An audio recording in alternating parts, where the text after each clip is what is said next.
Welcome to the wildest, most wide-open NBA season in a long time. I mean, if you think about it, the last 5 years, everyone knew how you had to win a title. You had to go through that powerhouse in Golden State. And before that, it was LeBron James and those Miami Heat teams. This year, it is wide open, which means there's a lot of things to watch, a lot of things to keep your eye on. So we put together a list of the top 5 things you need to watch this season in the NBA. And by the way, it was a hard list to put together.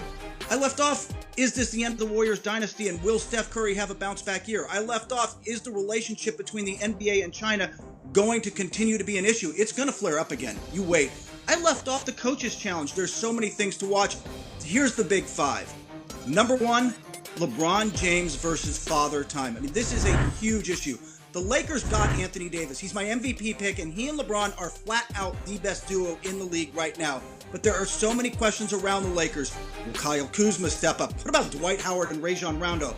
Still, the biggest question for the Lakers is, can LeBron continue to hold off Father Time? I mean, he just had the longest offseason break he's had since 2005.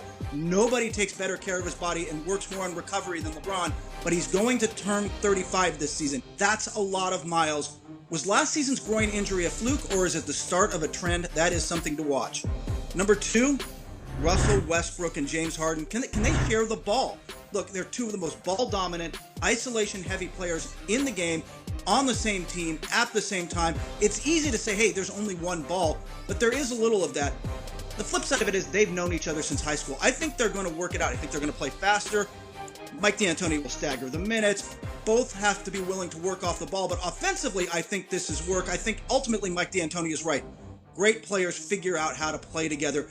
They're going to be very good, at least until we get to the playoffs. My question with Houston, how are they going to defend a good team in the postseason with those two guys on the court at the same time?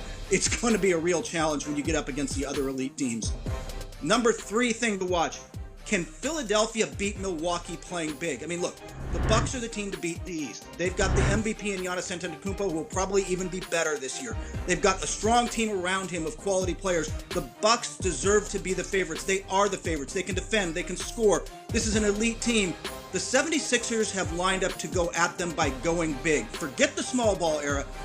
They're huge. The shortest player in their starting lineup is Josh Richardson at 6'6", and you go all the way up to Joel Embiid at 7'2", who's just a beast inside. Philadelphia is going to be so good defensively. They're going to be as good as anybody in the league. The question is, can they find offense with all that size? Ben Simmons has to step up.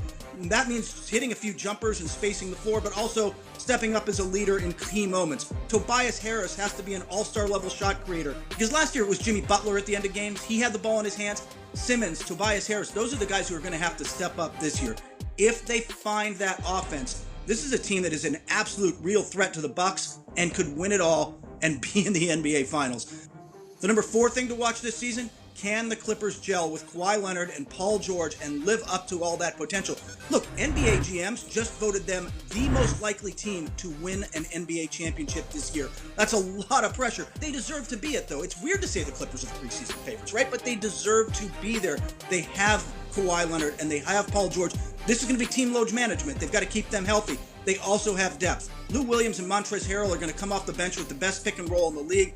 Look for big years from guys like JaMychal Green and Landry Shamet as shooters. Doc Rivers knows how to coach a contender. He knows how to get guys rest. But the Clippers need to add all this talent to the lunch pail mentality that they had last season. They were hard to play against. They were tough. They had that Patrick Beverley fight. If that stays and they just add George and Leonard to this, well, that's the team to beat. The number 5 thing to watch this season, can Utah or Denver make the leap and become a real title contender in the playoffs? These are both very good teams. Look, the Nuggets made a leap last year, 54 wins, but they didn't come off and feel like a true playoff threat. Can they this year? In Denver, look, they've got Nikola Jokic. They are going to be very good. They are going to be an elite level offense, but can they defend at a high enough level? Can they take the steps forward with the continuity that they're counting on to beat the LeBron Davises and the Kawhi George teams in Los Angeles? I don't know if that's going to be enough. Utah, on the other hand, I think is in that mix if this comes together for them. This is obviously going to be an elite defensive team with Rudy Gobert there. They've been one of the best teams the last few years. The playoff challenge the last couple of years is when the defenses got good, when the system that Utah runs couldn't get them buckets, it was Donovan Mitchell against the world. They didn't have anybody who could just go get them buckets nightly. and everybody loaded up on Mitchell, and it didn't work. Now they've added Mike Conley, one of the best pick and roll guards in the league, who goes with Gobert and who's such a huge pick and becomes a real force. They have other options now. They have shooters. Utah went out and addressed their weaknesses without losing their identity. Is that going to be enough in a stacked West? We're going to find out. It's going to be a fun season. It is going to be wide open.